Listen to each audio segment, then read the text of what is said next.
Si pendant ton existence sur terre, tu n'as pas pu faire du bien pour la gloire et pour la cause de Christ, ne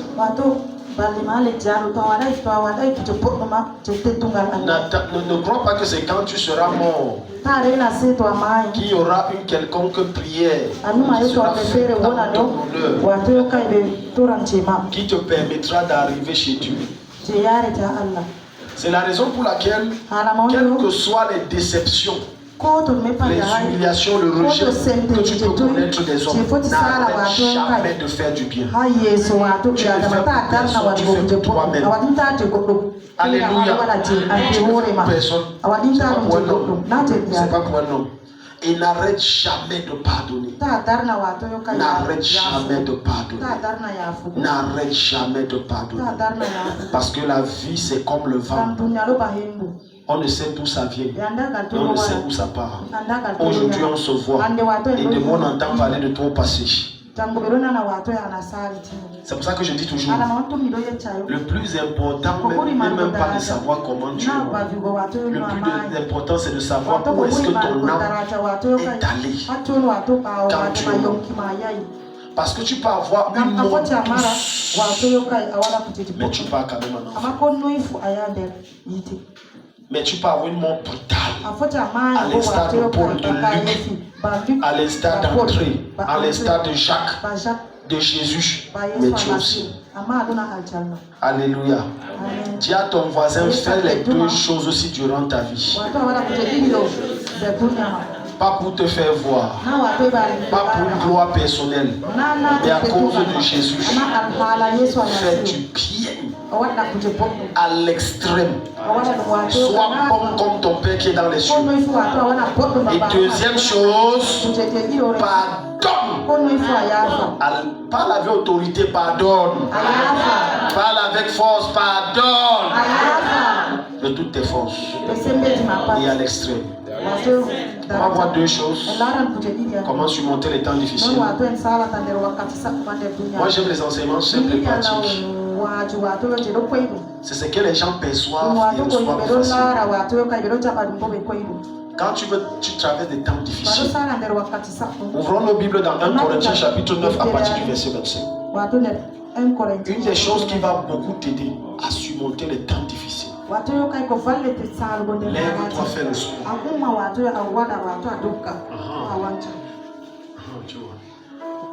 On nous a appris que il faut prier, tout ça c'est bien, il faut jeûner, tout ça c'est bien.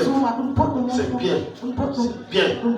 Mais ton esprit habite dans un corps.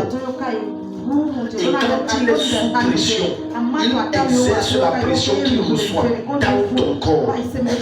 Et ton corps va se mettre à réagir négativement. Et on aura donc des gens qui sont malades, palpitation de cœur, hypertension. Écoute, quand tu fais le sport, tu déstresses, tu décharges. Quand tu fais le sport, tu débarrasses les mauvaises ondes négatives. Quand tu fais le sport, ça te permet de t'évader. Quand tu fais le sport, ça t'aide, bien aimé, à pouvoir surmonter les temps difficiles. Parce qu'après avoir marché ou couru 10 km, quand tu t'arrêtes, tu prends un bon bain, tu te couches, tu vas voir comment tu te sens mieux détendu. Alléluia. Amen. Le Seigneur m'a ouvert les yeux sur une des raisons pour lesquelles les Abraham ou les David vivaient très longtemps. Tu sais pourquoi? Il n'avait pas la voiture. Il n'avait pas la moto. Il n'avait pas le vélo. Il n'avait que le pied, l'âne et le cheval. Mais dans la plupart des cas, il marchait à pied. Tu vas voir quelqu'un comme Abraham, il marchait d'ici Yaoundé à pied et il vivait très longtemps. Dans ma famille, peut-être c'est une grâce, je ne sais pas, peut-être du côté paternel, les gens vivent trop longtemps. Je me rappelle de mon arrière-grand-mère qui est morte à 100. Je ne sais plus trop combien. Quand on arrivait au village et qu'elle apprenait que ma mère était arrivée, elle marchait comme d'ici l'hôpital norvégien à 100 quelques. 100 quelques. Pas de moto, pas de voiture. Elle est encore solide.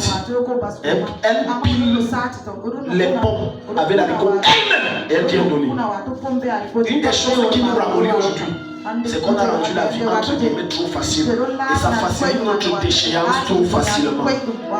Prends un jeune de 17 ans et dis-lui de marcher avec un vieillard de 80 ans. Le vieillard va faire 20 km, c'est comme s'il vient de commencer. Le jeune après 2 km, prenons la moto. Moi, il ne connaît pas marcher comme ça, prenons la moto. Moi, il ne connaît pas marcher comme ça. Parfois, il m'arrive de quitter ici, arriver au petit marché. J'ai l'argent, je suis entré dans mon portefeuille, il y a les pieds pleins. Je marche d'esprit. Pourquoi? C'est pour ma bonne santé. C'est pour mon déstressage. Ça dégraisse mon esprit. Ça aide mon âme à évoluer. Ça fait en sorte que quels que soient les défis que j'ai, je ne les laisse pas me submerger. Une des raisons pour lesquelles les gens vieillissent vite, malgré leur pétillage, ils ne déstressent pas. Et tu vas voir les rides sortir, les cheveux blancs commencer à pousser. Il est jeune, l'excès de stress s'est amassé. Et au lieu qu'il prenne le temps d'avoir un temps pour lui, parce que quand tu fais le sport, ça t'aide à moins réfléchir. Parfois, fâche-toi. Un jour dans la semaine, décide que comme je sors pour aller au travail, pour aller dans mon commerce, que je marche. Tu vas voir comment à force de marcher, tu vas solidifier tes os. Tu vas solidifier ton corps. Et quand tu auras 70 ans, tu auras la figure d'un jeune de 30 ans. Maintenant, tu vas comprendre pourquoi la Bible va dire que lorsque Dieu a tué Moïse, la Bible dira sa vue ne s'était point affaiblie. Il avait encore la vigueur de sa jeunesse. Il avait encore la force qu'il avait quand il avait ses 30 ans. Alors que Moïse n'avait que 120 ans. 120 ans. Aujourd'hui, tout est gâté. C'est pour ça que les gens meurent de crise cardiaque, meurent de palpitations, meurent de ceci. Ils ne font plus le sport. Je peux te dire une vérité. Les problèmes qu'on a aujourd'hui ne sont rien à comparer que les problèmes de ceux qui, il y a 50 ans, avaient. Je t'explique. À leur époque, remontons même à 80 ans. Il n'y avait pas le paracétamol. Tu es ici. Nous, on a facilité la vie. À l'époque, la vie était dure. Il n'y avait pas de moulin pour dire qu'on écrase le maïs. Nos mamans devaient écraser en pilant et tamiser, écraser en pilant et tamiser. Ils avaient plus de problèmes que nous. Mais curieusement, ils vivaient plus longtemps que nous. Quand tu ne fais pas le sport, quand tu ne fais pas le sport, quand tu ne marches pas constamment, tu ne cours pas constamment, ton stress n'a pas une voie d'évacuation. J'ai essayé de faire des recherches et j'ai découvert, à ma grande surprise, la quasi-totalité des grands hommes de Dieu qu'on voit à la télé, ils ont 1 ou 2 jours dans la semaine où ils font du sport. Parce que j'observais, je voyais mes tours dynamiques avec un tel âge qui court en prêchant, en faisant des recherches. Le sport. Le sport est 1 Corinthiens chapitre 9, le verset 25. Allons-y vite. Le sport. Alléluia. Regardez, le sport n'est pas forcément pour perdre du poids. Personnellement, moi je ne fais pas du sport pour perdre du poids. Je fais du sport pour entretenir mon cœur. Je fais du sport pour garder la forme, que je sois toujours dynamique. Je fais du sport pour évacuer le stress. Parce que sur la terre, en dehors des chefs d'État, je ne sais pas s'il y a plus stressé que les pasteurs. Ils sont stressés. Je dis, ils sont stressés. La plupart des hommes de Dieu qui meurent, c'est le stress. Stress de sa famille, stress des brebis, stress de ceci, stress de cela. Il faut payer ça, il faut marcher ça, il faut nanana, anamanana. Il se retrouve, le cœur ne tient plus. Et on dit, oh, il allait se laver et il est tombé, il est mort. Le cœur n'a pas tenu. Le cœur n'a pas tenu. Le sport t'énerve. À force d'exercer ton cœur. Combien d'entre vous ici? Alléluia. Si on entend ici bang, que maintenant tu as suivi, ce sont tes pieds. Tes pieds voudront courir, mais ton cœur va dire, papa, mon corps ne permet pas, tuez-moi seulement. Tuez-moi. Tuez-moi, je ne peux pas courir. Tuez-moi. 1 Corinthiens 9. Yeah. 1 Corinthiens 9. 1 Corinthiens 9. Verset 25. Verset 25. Oui. Je lis dans la version 8 secondes. Oui. Il est écrit. Tous ceux qui combattent s'imposent. Tous ceux qui combattent s'imposent. Toute espèce d'abstinence. Toute espèce d'abstinence. Et ils le font pour obtenir une couronne corruptible. Ils le font pour obtenir une couronne corruptible. Mais nous faisons-le pour une couronne incorruptible. Alléluia. Merci beaucoup, papa. Regarde la version ci, tu vas beaucoup aimer ça. Tous ceux qui combattent, entre parenthèses, les athlètes s'imposent toute espèce d'abstinence. Et ils le font pour obtenir une couronne corruptible. Mais nous le faisons pour une couronne de la béatitude éternelle incorruptible. Moi donc je cours, non pas comme à l'aventure, non pas dans l'incertitude, sans but précis. Donc tu vois. Est-ce que tu sais que si ton corps tombe malade maintenant, ça affecte ce que tu as pu faire? Ce n'est pas dans le plan de Dieu. Une création de la nouvelle création. Permets-moi la tautologie. Ou alors quelqu'un de la nouvelle création. Ou si tu veux, un né de nouveau. Que la maladie règne dans son corps. La maladie ne doit pas régner dans ton corps. Est-ce que je parle à quelqu'un ici ce matin? La maladie ne doit pas régner. Quand quelqu'un est malade, il devient automatiquement impotent d'une manière ou d'une autre. Il n'est plus efficace. Selon le plan parfait de Dieu de la nouvelle création, c'est-à-dire ce que Dieu a recréé après la chute d'Adam à travers Jésus-Christ, la maladie ne doit ni être dans nos os, dans nos têtes, dans nos corps. Et nous sommes censés vivre très longtemps sans être malade. Je déclare dans ta vie au nom de Jésus, tu vas vivre longtemps sans être malade. Très longtemps sans être malade. Parfois on va dire que, tu vois, l'homme a un problème. Quand on va voir un vieillard comme Bargangele, 93 ans, c'est le néné du président d'un homme. Il ne marche pas avec le bâton. J'ai été choqué, j'ai vu une cérémonie dans les réseaux sociaux où il était dans l'ambassade d'Égypte. Tenu debout pendant longtemps. En fait, il fait 93 ans. On va dire non, il boit le sang humain. Vraiment, ne mystifie pas les choses. 93 ans. Il est debout. Personne ne le soutient.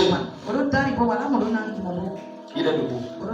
La vieillesse, ça se prépare maintenant. Si tu ne prépares pas la vieillesse quand tu es jeune, en exerçant ton corps, à un certain âge, pour prendre la cuillère, si tu vas dire ma fille, prends ça, tu peux plus. On va te dire que tu es sorcier. Pourquoi? Parce que le dos ne tiendra pas. Le stress. Le sport aide à déstresser. La marche est bien. Dis à ton voisin, la marche est bien. Dis à ton voisin, la marche est bien. Il faut marcher, voisin.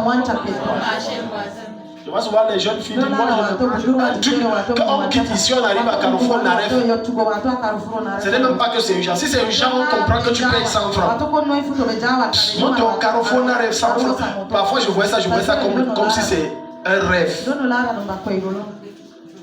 Je vous dis, les jeunes petites filles d'aujourd'hui, elles font le nyanga. Moto. Oui, ici devant.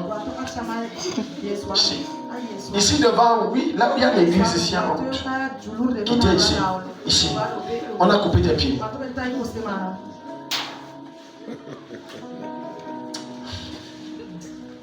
Après, tu vas dire, je ne comprends pas comment mon argent finit vite. Alors que je fais les économies, ton argent pas dans les 500 francs que tu jettes par la fenêtre. Tu jettes. Un jour, une de mes filles est venue ici lundi. Elle est venue voir mon épouse, ils échangeaient. Après, on a aussi échangé. Après ça, j'ai dit, ok, bon, maman, moi je suis en train, j'arrive au petit marché. Ce qu'elle a été étonnée qu'elle a pris la moto, elle m'a vu, je montais la pente, elle a pas. Elle a dit, j'ai dit, oui, maman, ne prends pas la moto, I will walk. Je vais marcher. Ça aide mon corps, ça aide mon esprit, ça aide mon psychique, ça aide mes nerfs, ça aide mon cœur, ça m'aide d'être en pleine forme. Alléluia. Amen. Combien d'entre vous font le sport? Le sport, ce n'est pas seulement s'habiller en habit de sport. Pas seulement ça. Non, tu peux dire je vais au travail. Je marche. Oui.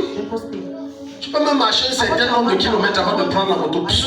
Gloire à Jésus. Quand je fais le sport le samedi, je tombe souvent sur la marche. Je sais que s'il y avait certains jeunes, ils devaient rester devant sa maison et dire j'attends la moto ici. Pas plus tard que ça me dit, on s'est tamponné devant. Elle avait son sac là. Papa, bonjour, oui maman, Dieu bénisse. Les gens devaient dire non. J'attends ici. Jusqu'à la moto, viens ici. Sinon, moi je ne pars pas. Alléluia. Amen. Voilà pourquoi quand on te gifle sur la dame tombe, tu n'es pas solide. Alléluia. Amen. Il y a certains d'entre vous, malgré ta bouche, ton ancien ne peut pas te foutre parce que c'est que tu n'es pas solide. Il peut faire un pas où tu es dans le coma. Dis à ton voisin, le sport est bien. Dis à ton voisin, le sport est bien.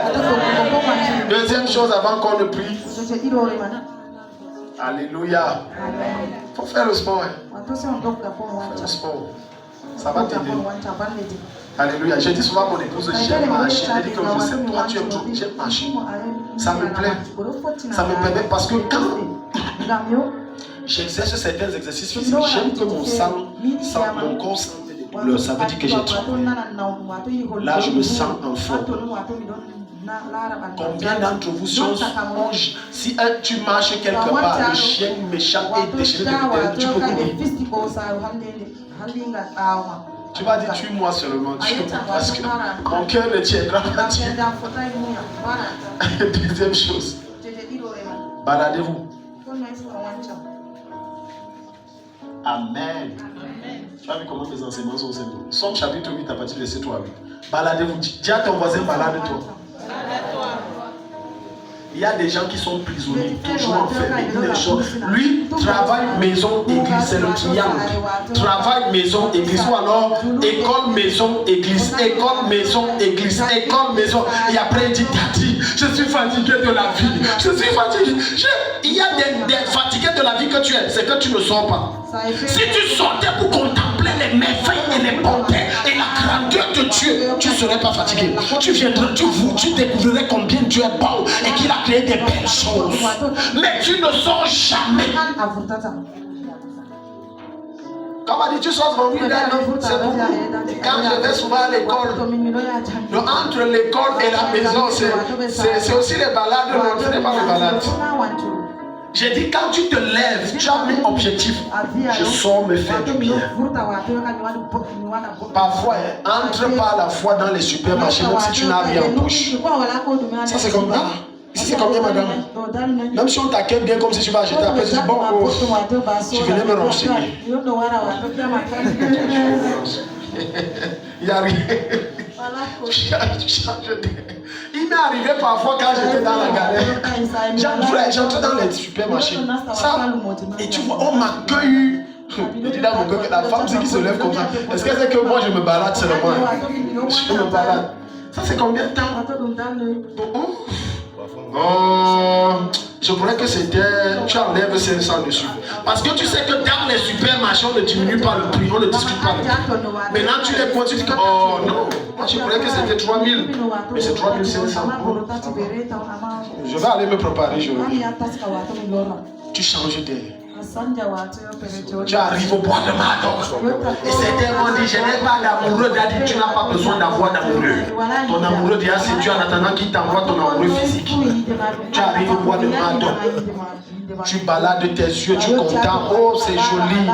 Oh, c'est bon. Il y a des gens ici, ils ne connaissent en dehors de l'école, de la chapelle et de leur maison. Si tu lui dis Burkinaï, il va dire que c'est en Afrique de l'Ouest. Je n'ai pas dit Burkina Faso, j'ai dit Burkina où? Il va dire c'est en Afrique de l'Ouest. Il se balade pas. Toujours enfermé. C'est la raison pour laquelle même avec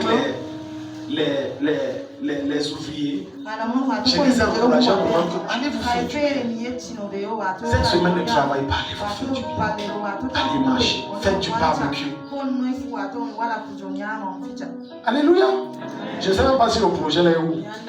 Depuis le jour où vous avez dit non, Daddy, on va faire, je vais me donner ma contribution pour vous motiver. Jusqu'aujourd'hui, le projet, je ne sais pas où c'est. Comme c'est le Cameroun, et que même dans l'église, l'affaire du mois est en train qu'on envoie l'argent, ça entre dans notre système. Je ne connais pas. Je ne sais pas si c'est d'actualité ou si c'est à voter. J'avais dit parce que c'était les rapides dedans. Je ne sais pas si se rappelle. J'avais dit que nous allons rapide. Tu prends tes lunettes, on prend les vidéos, tu prends tous les jeux, on prépare, on fait les poissons. On s'assoit, on mange, on contemple la nature, la grandeur de Dieu. Regarde comment ça va te détendre, ça va te déstresser, ça va libérer ton esprit. Tu vas te faire du bien. Tu vas oublier que tu as des problèmes. Mais tu es constamment confiné. La pression du travail, la pression des études, la pression de l'église, la pression de la famille, la pression de toi-même que tu n'es pas marié. Oh, tu as besoin de canaliser ça et de faire sortir ça quelque part. En sortant de départ. Tu changes le cadre. Change l'axe, on arrive. Carrefour 140. Change l'axe là. Entre même quelque part. Change l'axe. C'est le même axe tous les jours. Et ça te stresse. Vous savez pourquoi je n'aime pas trop faire le sport à Paco Vita? Je le fais de temps en temps. Quand je fais le sport, on fait 2 tours. Mon cerveau est bloqué. Je suis fatigué. Alors que 2 tours, ça ne fait pas 3 km. Mais prends-moi et dis que marchons dans la ville, on tourne. Non, on va marcher. Non, non. Parfois, il m'est arrivé de faire quasiment 20 km. Ça me rend compte. Marchons, non.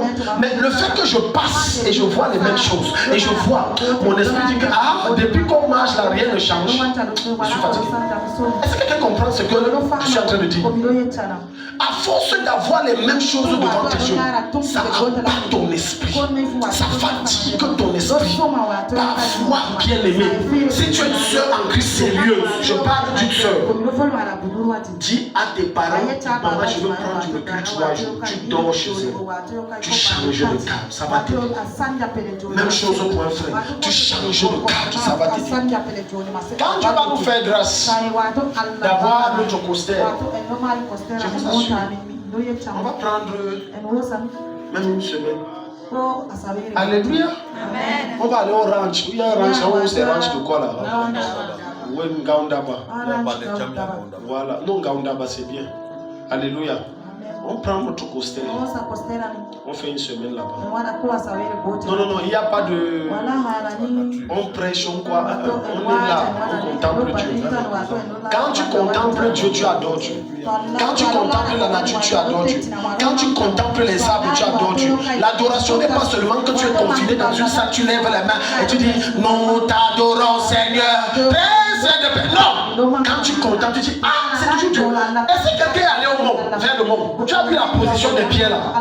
Deux fois, ça m'a dit, je m'en suis dit, c'est-à-dire, on ne peut pas te dire comment la pièce est comme ça. Et du point de vue physique, ce n'est pas équilibré, mais ça ne tombe pas. Quand on parle Gaundaba, la nature pure, même l'air est pur, tout est pur. Tu manges, on fait une petite prière le matin ensemble, on mange, on prend la pirogue, on se balade, là on prépare un bon, on revient, relax. Tu vas voir qu'en revenant tu auras rajeuni. Quel n'est pas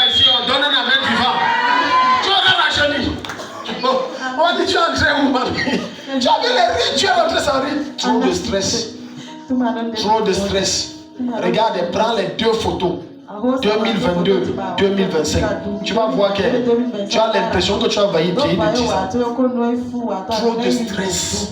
Puis encore si tu es dans un foyer où le mari te stresse. Alléluia. Amen. Encore parce que tu peux être marié, mais quand tu n'es pas dans un bon foyer, ton stress triple. Je te dis vrai. Hier, j'ai reçu une de mes filles. Elle s'est plainte. Elle dit daddy. Je suis entré où? J'ai dit ouais. Moi, je ne sais pas où tu es entré. Je découvre aussi où tu es entré. Parce que elle était là, mais ça fait rire, elle était là. Je dis que moi, je ne sais pas. Sincèrement, je ne sais pas où vous êtes entré. Je ne sais pas où tu es entré. Parce que depuis un temps, je remarquais un maigri. J'ai dit, il y a quoi? Elle a d'abord couvert que non, c'est le travail. Ou la carrière. J'ai dit, ok, travail. Elle a débarqué, c'était mon week-end, venez voir. J'étais allongé, je dormais. On me dit que la fesse me dépasse, chérie. Viens, toi, tu entends ça, tu regardes. Tati, je ne sais pas où je suis entré. Regardez, quand une femme ou un homme entre dans un foyer épanoui, tout dans sa vie marche facilement. Ce n'est pas pesant. Ce n'est pas lourd. Ce n'est pas terrible. On ne te dit pas qu'il est heureux. Tu vois, tu sais qu'il est heureux. Il y a les gens qui arrivent, sont dans les foyers. Nathalie, ça va? Son rire là te dit tout. Ça ne va pas. Mais tu vois ce qui me plaît, c'est qu'elle a quand même le courage de dire que je ne vais pas exposer le problème devant les gens. C'était là. Parce que le rire de quelqu'un qui est stressé dans le foyer et le rire de quelqu'un qui est épanoui, ce n'est pas la même chose. Raison de plus pour laquelle quand tu sors, tu as moins de stress. Alléluia. Ça ne t'est jamais arrivé que quand tu sors de la maison, tu ne peux plus rentrer à la maison. Tu sais pourquoi je vais te dire ça? Écoute, je vais te dire pourquoi. Numéro 1, il est possible que ton conjoint là, ou ta conjointe là, c'est elle qui te chasse. Numéro 2, si ce n'est pas lui, c'est que c'est les problèmes de maison. Le loyer, c'est ça qui te chasse. Numéro 3, c'est que si ce n'est pas ça, c'est que c'est les pressions des enfants. C'est ça qui fait que tu sors. Tu dis que d'accord. Quand tu rentres, bon, j'arrive, chérie, j'arrive. Il est 22h, j'arrive. Jusqu'à il est 1h. Tu crois que le gars est au bas, il n'est pas au bas. Il change les balades, il ne veut pas rentrer. La maison l'énerve. Son mari l'énerve. Si les enfants blaguent, même les enfants l'énervent. Et tu crois que la femme est enceinte, elle n'est pas enceinte. Pour l'énerve. Le chien l'énerve.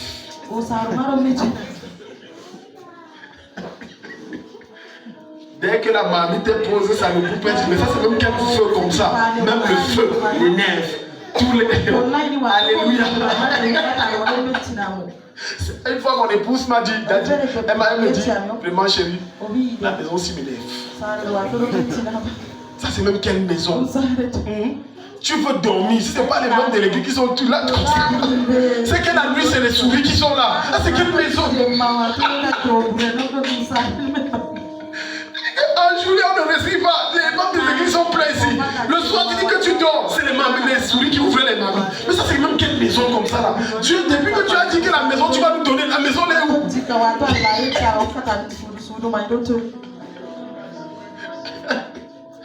Alléluia. Oui. Oui. C'est pas évident. C'est pour ça qu'il faut sortir. J'ai dit à mon épouse, attends, quand je suis un peu stable, on va aller faire même une semaine à Gao. Oui, ça va aider. Tu changes de cadre. Pour certains d'entre vous, c'est même Gaoundéré qui t'énerve. Pour certains que Gaoundéré les élèves, c'est qu'ils sont nés, ils ont grandi ici, je te comprends. Gaoundéré t'a dit son cœur. Si tu n'es jamais sorti de Gaoundéré, je déclare, tu vas sortir, tu vas sortir. Je te dis, il y a des gens comme ça, ils ne sont jamais sortis. Gaoundéré. Oui. Son pauvre quartier Munda. Toi-même sur le nom quartier Munda. Tu entres là-bas, même l'atmosphère, ça t'énerve. Au Burkina. J'ai dit à mon épouse un jour, chérie, et si Dieu nous bénit avec la maison à Burkina, elle dit tu vends. Je vous parle ça comment? Donc on ne sera plus en location. Elle dit que non. Je suis né là-bas. J'ai grandi là-bas. Mes études sont là-bas. Je me suis marié là-bas. Donc il doit mourir là-bas. Elle dit non, tu vends ça. Venez entendre. Alléluia. Sors, ça va t'aider. Parce qu'en sortant, regardez. Je finis là, on va prier. Est-ce que tu sais que le fait d'être constamment cloisonné dans la maison limite tes chances d'entrer en contact avec des ailes destinées que Dieu envoie? En sortant, Dieu va t'ouvrir et te mettre en contact avec Dieu. La quasi-totalité des personnes qui m'ont aidé, c'est parce que je suis sorti. Je crée des relations. Et les relations changent ta vie. Mais tu es toujours enfermé dans le boulot. Toujours là en train de pétrir la pâte ou je ne sais pas, de découper le poisson dans le même cadre de restaurant pour sortir. C'est à la maison, église. Après tu dis je suis fatigué. C'est normal. Ton esprit est bloqué dans 3 endroits. Il faut que tu débloques, tu sortes. Que Dieu bénisse sa parole. Alléluia. Faites-nous venir rapidement Somme 8, verset 3 à 8, et puis on va prier. Somme 8, verset 3 à 8. Alléluia. Une deuxième personne, Somme 66, verset 5. Les gens ne sortent pas, ils sont fermés. Regarde, tourne-toi, regarde ton voisin. Regarde-lui. Regarde ton voisin face à face. Il ne rit pas non. Trop de stress. Il ne rit pas non. Trop de stress. Trop de stress. Tu as vu, ton voisin ne rit pas. Trop de stress. Alléluia. Non, trop de stress. Il n'est pas relax. C'est pour ça que parfois arrive, tu sors de la ville, tu fais même 3 jours de semaine dehors. Tu reviens. Ça t'aide. Trop de stress. Ton esprit est bloqué. Alléluia. Parmi vous ici, rares sont ceux qui connaissent leur quartier. Je dis qu'ils connaissent leur quartier. Ils sont rares. Que parfois, quand le voleur entre, oh voleur, on va dire il est entré ici et qu'il a mis, tu ne connais pas le quartier, je ne sais pas quel ici ça tourne là-bas. Et ah bon, je croyais que non, il y a le mur qui ferme ici, tu ne connais pas le quartier. Une des choses que je fais quand j'arrive dans le nouveau quartier, je suis tout le quartier. Personne ne peut me tromper. Là on arrête s'il n'y a pas un endroit où quelqu'un peut me tromper. Je suis partout. Lisons ça, Somme 8 ou bien Somme 65 si quelqu'un a la page. Somme 66. Somme 8 à partir du verset 3. À 8. Par la bouche des enfants et des nourrissons, tu as fondé ta gloire pour confondre tes adversaires. Alléluia. Quand tu rentres souvent à la maison, contemple la voix de tes enfants. Parce qu'il y a des gens qui ont perdu leurs enfants. Le même jour, toi tu rentres, tu as vu tes enfants, juste là tu te fâches, tu les insultes parce que tu es stressé. Il y a quelqu'un d'autre qui pleure ses enfants. C'est quand généralement on perd quelque chose d'important. On se demande, ah, c'était important. La voix de tel Allons-y vite, on doit prier. Pour réduire au silence l'ennemi, l'homme avide de vengeance. Quand je contemple le ciel, œuvre de tes mains, la lune et les étoiles, toi tu y as placé. Je dis, qu'est-ce que l'homme? Quand tu contemples les cieux, la lune, les étoiles, j'ajouterai le soleil. Combien d'entre vous contemplez? Parce que ce que tu contemples t'amène à adorer Dieu. Ce que tu contemples t'amène à célébrer Dieu. Ok, les gens ne comprennent pas ce que je dis. Écoute-moi. La première fois que Adam a vu Ève, il s'est mis à adorer Dieu. La première fois qu'un homme voit une femme qui frappe son trou, il adore Dieu. Mais le problème est que tu ne comprends pas. C'est que pour toi, adorer, c'est Jésus, je t'adore. Non, quand tu dis, c'est pas croyable. Tu as des formes de camerounaises. Il adore Dieu. Parce que ce qu'il est en train de dire, c'est bon. Ça s'adresse au Créateur qui a créé la terre. Quelle créature. Depuis tu es dans la même. C'est la même église ici. Tu t'es pas vu comment. Et maintenant, c'est qu'on appelle la cour. On appelle chez les amoureux, il y a un mot là. Pas la cour. Non, pas le baraton. Baraton, c'est tu racontes n'importe quoi. T'as dit, un homme se met à. T'as dit, il dit les mots, le romantisme. Il dit les mots. Jusqu'à la fille dit, ah bon, elle se met à sourire. Elle sourit. Parfois, d'autres ne sourient même pas. Elle joue la nerveuse, mais ce que tu as dit là, ça entre dans son âme. Oh, vous êtes comme ça, vous jouez avec les gens. Mais tu as dit que, mais le gars, c'est un bon parleur. Mais il dit les choses, ça va quand même toucher. Demain, elle revient faire comme si. Elle arrive, c'est toi qui cherches d'abord, mais elle fait comme si c'est pas toi qui cherches. C'est l'adoration. Alléluia. Alléluia. Oui. Quand tu contemples, tu sors, tu contemples. Tu peux voir comment tu célèbres Dieu. Acclamons le Seigneur, mettons-nous debout.